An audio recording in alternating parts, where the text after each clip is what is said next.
Temptation. What is it? What is the difference between temptation versus sin? And 6 ways to avoid it. Now, have you ever encountered temptation in your life? Be honest now.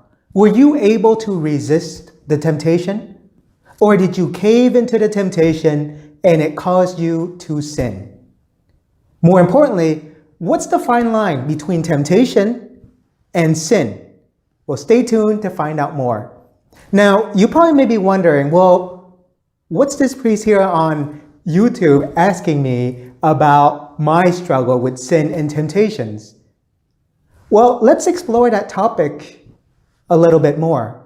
But first of all, we have to define what temptation is. Now, here's my favorite definition of what a temptation is. An enticement to sin. And in case you're wondering what enticement means, think of it as inducement or an allurement, a literally pulling, if you will, towards sin. Now, I made a video series on how to make a good confession, and in it, I explain the difference between temptation and sin. You can search for it somewhere around, or you can go on studymyfaith.com. Because sometimes we lump the idea of temptation and sin together. But remember, temptation always leads to sin if we're not careful. But they're not the same. Let me just give you an example to illustrate this point. You see, I have a friend named Bill. See, Bill was an alcoholic in his youth. He would drink and drink and drink. In fact, Bill nearly drank himself to death at one point. And finally, one day, he ended up in the hospital with liver problems. And the doctor told him, hey, you have to change. If you want to live, you need to stop drinking.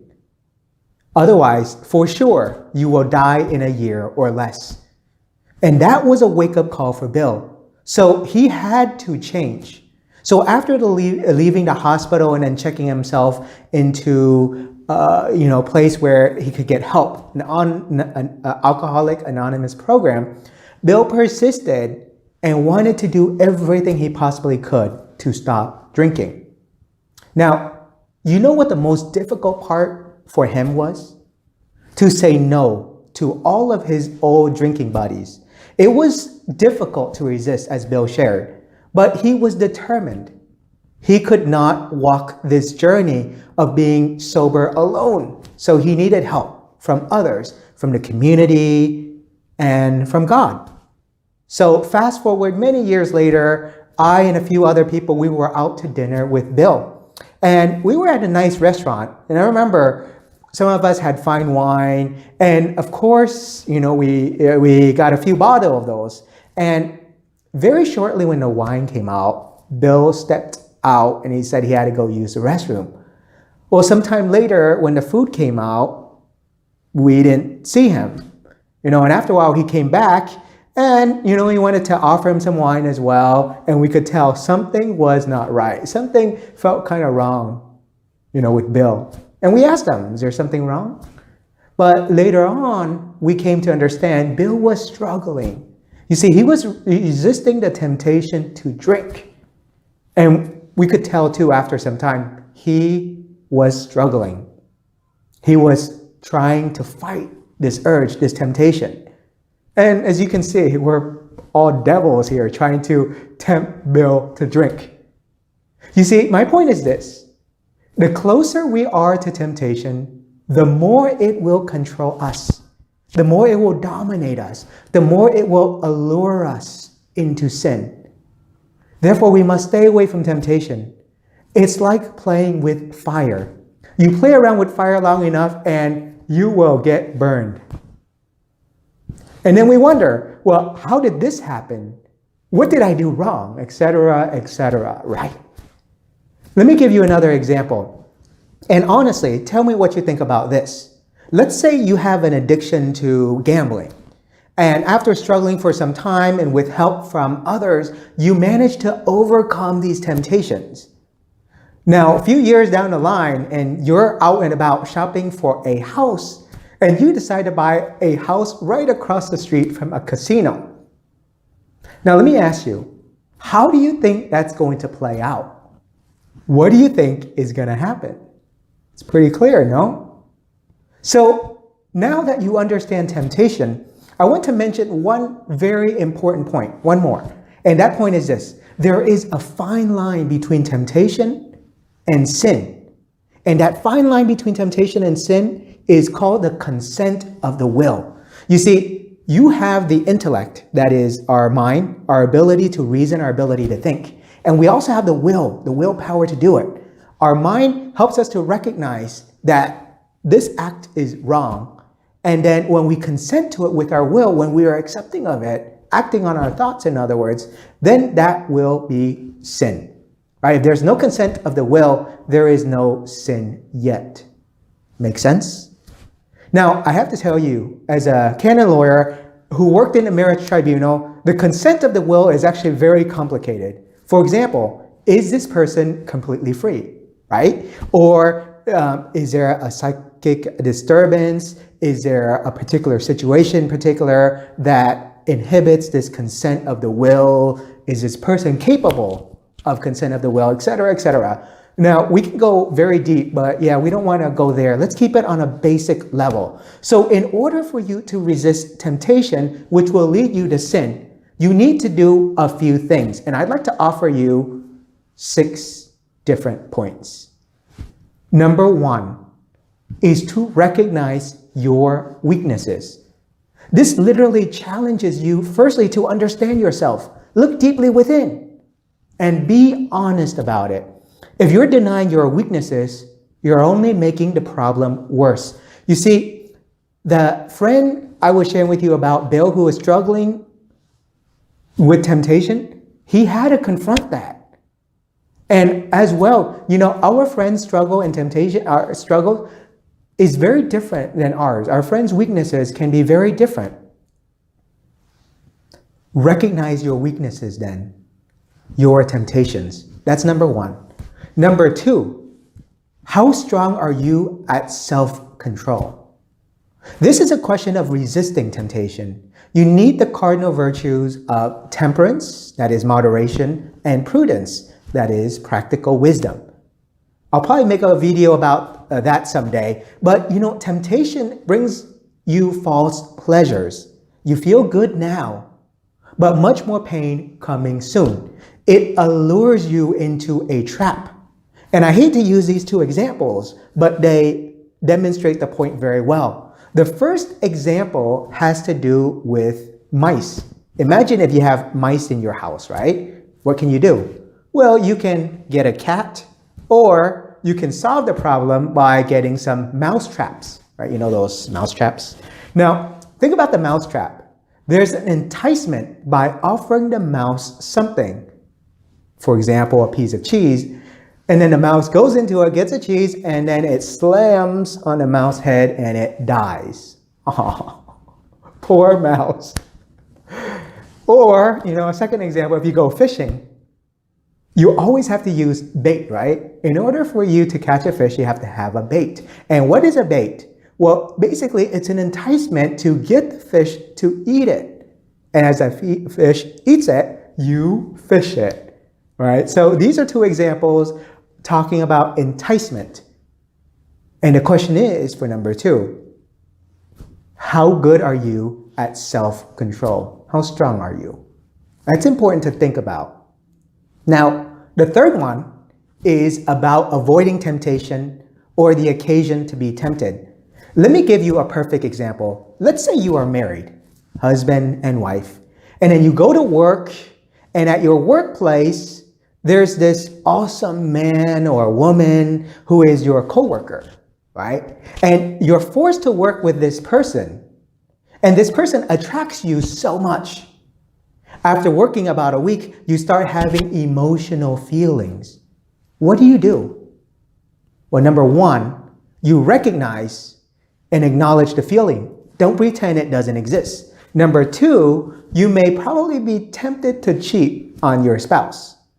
Figuring out, for example, well, you know, she won't know, who's gonna know, etc. But avoid the awkward situation by not flirting with this person Or better yet, don't act like you're available at all, right? Avoid temptation as much as possible. Just make it clear that you're not interested. And perhaps, hopefully, your wedding ring would be a good reminder for you to do this. So avoid temptation. Now imagine if you take the opposite approach instead. You're tempted and you figure, oh, nobody knows, it's okay, I'll just play around, it's just something simple anyways. Imagine, eventually it leads you closer and closer and closer and closer, and if you're not careful, to sin. So avoid temptation as much as you can. Number 4, important, don't reason with temptation. You know why? Because you'll find all the reasons to entertain the temptations, which will lead you to sin. Again, be very honest with yourself here and your own struggles. Just don't try to self-justify saying, well, I deserve this because I did this, because I worked hard all week, because I did X, Y, and Z, and now I deserve whatever I want. Don't reason with temptation. Let me give you an example. Let's say you've been struggling with your faith for some time, and your New Year resolution, for example, let's just say, is you want to make it to Sunday Mass each Sunday because you haven't done that in a while. You tell all your Catholic friends and they support you. And after being good about it for a month, you start reasoning, figuring out, well, I can use this extra hour for exercise, I can use this extra hour for movie, I can use this extra hour for sleeping in, etc., etc. Maybe some other reasoning you can say is, well, the music is bad, the preaching is not great, church is dirty, etc. You come up with all these excuses, and you look around and you look for reasons that will support your thesis, and you figure, oh, you know what, because X doesn't go, then I don't have to. Because, for example, just example, my husband doesn't go, well, why do I have to go, right? All these questions come into your mind and you start doubting. So do you see the temptation here? Don't reason with temptation. Because when you reason with temptation, you're going to fail. And by the way, go to Mass every Sunday. Yes, your relationship with God helps in overcoming temptation, which comes to point number 5. You need a good prayer life and a good spiritual life. Your relationship with God helps to overcome temptation. Pray. Prayer life is the gateway into the spiritual life. If you lack prayer, or if you lack a personal relationship with Jesus, understand that you're opening yourself up into a world of temptation. And if you cannot determine the values that tell you what is right and what is wrong, it's going to be clear that the devil's got you by the neck, so to speak. False lies is the devil's key, which will lead you to sin. Remember that. That's very important. This topic is very long to explore too, so I'll make another video about it later. But I encourage you to find a support group, find a good spiritual director to help you to build your spiritual life, your prayer life, your relationship with Jesus. This is really important. And then next, number 6, is you need a good support system. Family, friends, the community of faith, like your church, for example, others that can help you resist temptation as much as you can. Others who are like-minded. And no, granted, sometimes it can work against you, right? If they don't agree with you, etc. But find support from people who love you and who are willing to be there for you and who are willing to support you. Support group is really important. All of us are humans and we need good affirmation from others saying, you're doing good, things are going well, you're good, so to speak. All these things are important, okay? So remember, let's recap. So number 1, recognize our weaknesses. Number 2, how strong are we at self-control? Number 3, avoid temptation and the occasion to be tempted. Number 4, don't reason with temptation. Number 5, prayer life. And then finally, number 6, a good support system. Now, I know what you may be thinking. This is much easier said than done, right? It's easier to say it, but putting it practically into speaking, it's very difficult. It's a challenge, which is why we all fall into sin. But when we fall into sin, there's also the sacrament of reconciliation to help us, to reconcile us with God and with others. This sacrament helps us to build resistance and helps us to resist temptation because of our nature, our inclination to sin. Well, you heard the saying, what doesn't destroy you will make you stronger. So believe that. And also too, turn to the saints. The saints are good examples. They are good testimonies for us about how to live a holy life. Because you see, all the saints struggle with temptation too. And as they go closer and closer and closer to sanctity, they face even more and more and more challenges, right? And more temptations. So that's very important.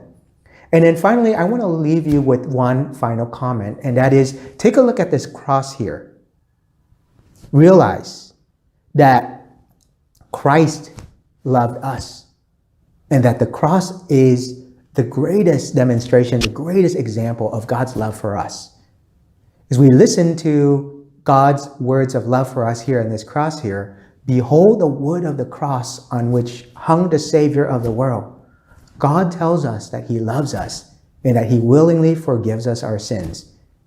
Come to the Lord if you're struggling with sin and temptation, and ask God to help you to grow like the saints in holiness.